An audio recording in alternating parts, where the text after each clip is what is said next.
नमस्कार, आप देख रहे हैं पब्लिक दस्तक। साथियों, आज महाबोधि महाविहार मुक्ति आंदोलन को 505 दिन हो गए हैं और आप देख सकते हैं कि महाबोधि महाविहार में हर दिन नई अपडेट आ रही हैं और महाबोधि महाविहार मुक्ति आंदोलन को तेज गति से बढ़ाने के लिए पूरे देश भर में मीटिंग चल रही है, पूरे देश भर में तैयारियां चल रही है।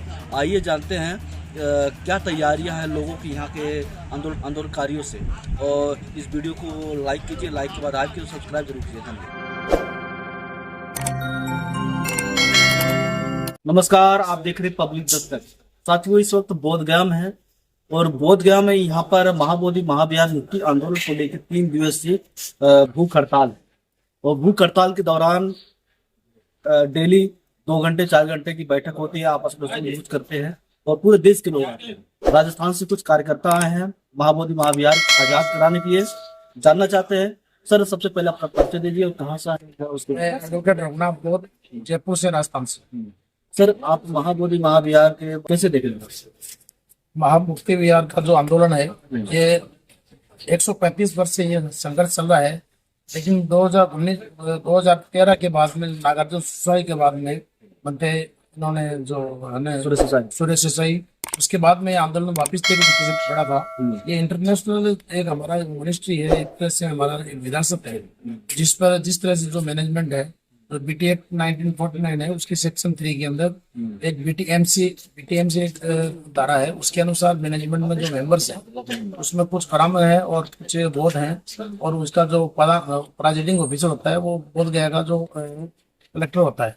इस तरह से ये एक विभेद है। एक तरह से ये भारतीय संविधान के अनुरूप जो अनुच्छेद 13(1) है उसके अनुसार भी उससे पहले के जो विधि है वो इलीगल है, एक तरह से इसका ये खंडन करता है।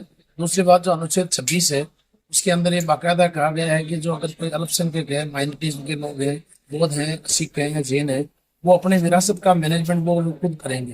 तो इस तरह से ये जो मुद्दा प्रासंगिक है और इस आंदोलन के अंदर काफी दिनों से ये संघर्ष चल रहा है। पहले आज 502 दिन का ये धरना हो गया और इसमें अभी 26 तारीख का जो था वो भूख हड़ताल था।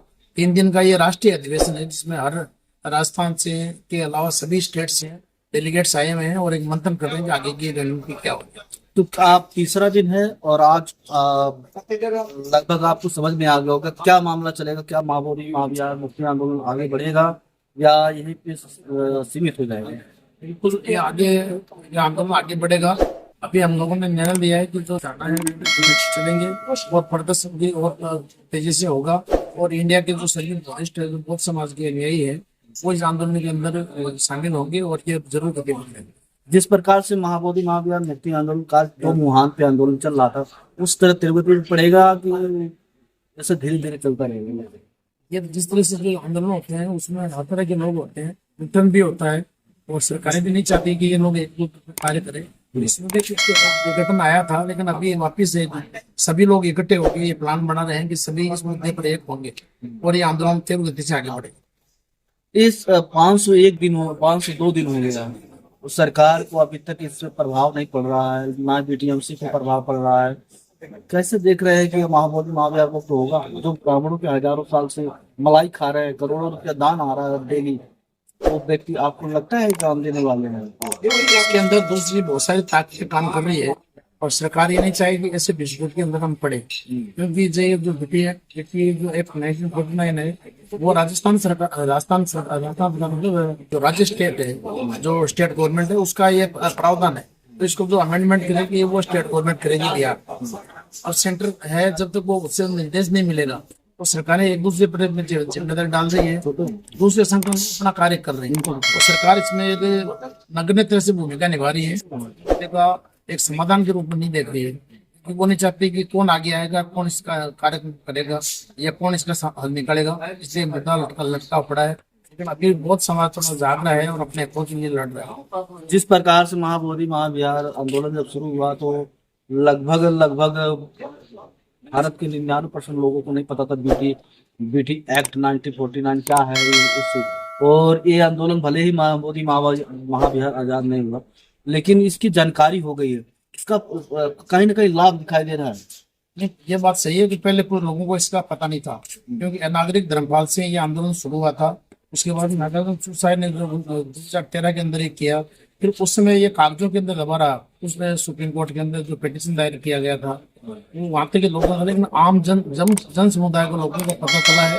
वो आकाश रामावत बनते हरगेश का जो आंदोलन शुरू हुआ था जो फरवरी 2025 है, और जो बुद्ध पूर्णिमा के दिन ज्यादा काफी लोग इकट्ठे हुए थे, उस समय इन लोगों को आम आदमी और दूसरे सोशल मीडिया के माध्यम से भी लोगों को पता चला है कि बीटी एक्ट क्या है और इसका किसका हक होना चाहिए और क्या समाधान होना चाहिए। तो अभी सोशल मीडिया ने भी इसमें बहुत अच्छी तरह से भूमिका निभाई है और आम आदमी इससे अवेयर हुआ इस आंदोलन से। राजस्थान में क्या किस प्रकार से लोग जागरूक हो रहे हैं, और वहाँ पर तो मनु का विधान भी देखा जा रहा है।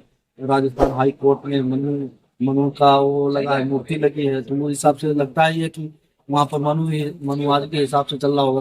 क्या राजस्थान में इसका प्रचार प्रसार हो रहा है? बिल्कुल सही है। पहली बात तो राजस्थान हाई कोर्ट के अंदर जो मनु की मूर्ति लगी हुई है वो एकमात्र ऐसा प्लेस है जहाँ न्यायिक क्षेत्र के अंदर ये मूर्ति लगी हुई है, जिसका कई दृश्य अभी इसीलिए कहा ये गवर्नमेंट जो है ना उसका ये कानूनी प्रावधान है इसके, और उसमें एक केस पेंडिंग है, इसलिए उस पर मैं ज्यादा प्रतिक्रिया नहीं दूंगा। लेकिन राजस्थान के अंदर जो बौद्ध समाज का निर्माण हो रहा है और लोग बुद्धिज्म की तरफ बढ़ रहे हैं, ये डॉक्टर अम्बेडकर है उनकी जो अनुयायी है वो उनसे प्रेरित होके बुद्धिज्म का अच्छा विस्तार हो रहा है। आज राजस्थान के अंदर 28 विहार बने हैं, काफी भिक्षु कभी राजस्थान के अंदर नहीं होते थे, आज काफी भिक्षु भी है, प्रचारक भी है, इसलिए बौद्ध धर्म का अच्छा प्रचार प्रसार हो रहा है। लोगों में जागरूकता आ रही है, डॉक्टर अम्बेडकर को पढ़ रहे हैं, बुद्धिज्म की तरफ अवश्य बढ़ रहे हैं। आप कहाँ से हैं? क्या कहेंगे महाबोधि महाविहार में? मैं 7 जनवरी 24 से नियंत्रण जुड़ा हुआ हूँ और जितने भी धरना प्रदर्शन हुआ उसमें सब में मैंने भाग लिया है और मैं तमाम ढंग से इस अभियान को, इस आंदोलन को सफल बनाने के लिए हम तैयार हैं। तो महाबोधि महाविहार क्या आपको लगता है कि मुक्त हो जाएगा? हम कोशिश पूरी कर रहे हैं, एक दिन जरूर मुक्त होगा। हजारों साल से जो मनुवाद के कब्जे में है वो आपको महसूस हो रहा है? वो मारने अभी कुछ लोगों ने कहा, एक बंदे ने कहा आरएसएस के लोग यहाँ पर आते हैं और आरएसएस के लोग हमारी बातों को कैच करते हुए पता चल जाते हैं और वो दिखाना चाहते हैं तलवार बम बारूद। तो क्या अम्बेडकरवादी बुद्धिस्ट लोग हैं उसको आजाद कराने में हमारा उससे कोई फर्क नहीं पड़ेगा। आरएसएस लोगों से हम हमारा काम कर रहे हैं, कर्मन ढंग से काम कर रहे हैं, उनसे हमारा कोई फर्क नहीं पड़ेगा। इस अंतिम संदेश क्या? अंतिम संदेश ये देना चाहता हूँ कि हम लगातार इस आंदोलन में जुड़े हुए हैं और इस आंदोलन को सुचारू रूप से चला रहे हैं। जब तक सरकार नहीं मानती है तब तक हम आंदोलन को जारी रखेंगे।